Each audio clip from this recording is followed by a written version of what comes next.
ভালো কোচের অভাব আর কোচদের অনাগ্রহের কারণে ভারোত্তোলনে আন্তর্জাতিক অঙ্গনে প্রত্যাশা অনুযায়ী সাফল্য পাননি নারী ভারোত্তোলক মাবিয়া আক্তার সীমান্ত। ভালো কোচদের স্বার্থপরতার কারণে তিনি ভালো কোচ পাননি। দেশের সেরা এই ভারোত্তোলকের অলিম্পিকেও খেলা হয়নি, যা নিয়ে দেশ টিভির কাছে বেশ আক্ষেপ প্রকাশ করেছেন মাবিয়া। রিফাত আঞ্জুমের রিপোর্ট। 2016 সালে ভারতের গুয়াহাটিতে এসএ গেমসের দ্বাদশ আসরে প্রথম স্বর্ণপদক জয় দিয়ে দেশের ভারোত্তোলনে নতুন এক দিগন্তের সূচনা করেন মাবিয়া আক্তার, উজ্জ্বল করেন লাল সবুজকে। আন্তর্জাতিক ও জাতীয় পর্যায়ে মাবিয়ার এ সাফল্য নিজের প্রচেষ্টায় অর্জিত। এই সাফল্যে তিনি পাশে পাননি ভালো কোনো কোচকে।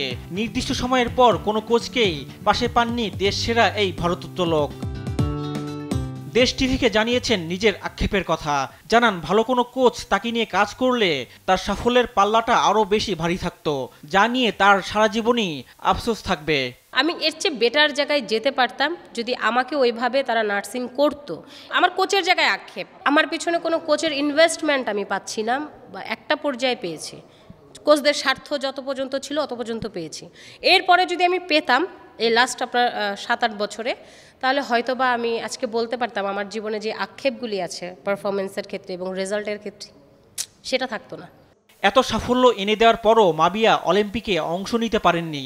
এমনকি ওয়াইল্ড কার্ড নিয়েও সুযোগ মেলেনি অলিম্পিকে।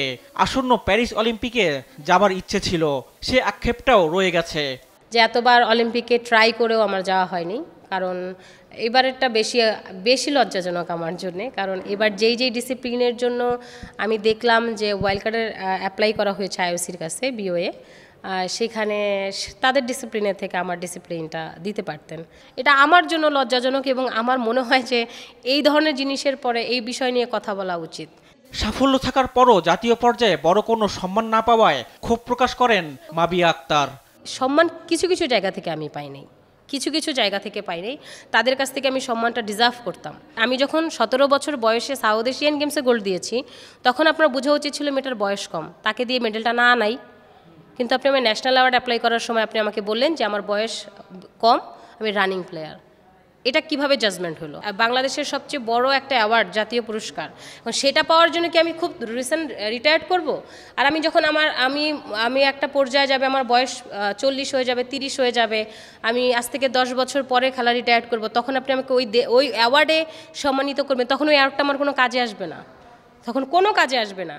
এখন যেটা আমার কাজে আসবে, তখন এটা কোনো কাজে আসবে না, তখন আমি একটা দিয়ে কী করবো?